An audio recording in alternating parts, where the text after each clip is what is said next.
Somnath Marathe, transport committee અધ્યક્ષ, સુરત મહાનગરપાલિકા. સામાન્ય સભામાં બે રજૂઆતો કરવામાં આવી છે, શું છે મુદ્દાઓ? ગતરોજ સામાન્ય સભામાં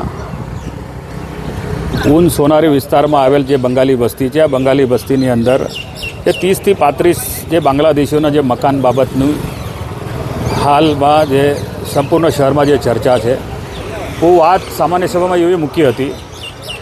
આકારની અધિકારી અને પોલીસ, સ્થાનિક પોલીસ, આ બંને જઈને ભાઈ આ મકાનને ટાળા કેમ છે? અગર હિન્દુસ્તાની કોઈ નાગરિકના મકાન છે તો એને ટાળો કેવી રીતે હોઈ શકે? અગર આ બાંગ્લાદેશી ઘૂસપેઠીનો મકાન છે તો એના દસ્તાવેજ ચેક કરવા જોઈએ. દસ્તાવેજ ચેક કર્યા બાદ અગર એ બાંગ્લાદેશીના મકાન છે તો એને સીલ કરી દો.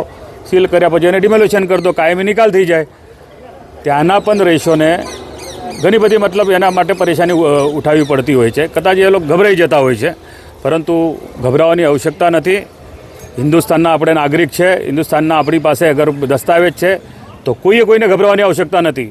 પરંતુ આ ઘૂસપેઠીઓ જે એવી રીતે આ ભારતની અંદર પોતાનો સારો લઈ લે છે, એટલું જ નહીં, જે તપેલા ડાયંગો છે, તપેલા ડાયંગોમાં પણ આ બાંગ્લાદેશ, કલકત્તા વાયા સુરત આવેલા જે કારીગરો છે, ઘણી બધી જગ્યા આ લોક કારીગરની અમારી પાસે નોંધ છે.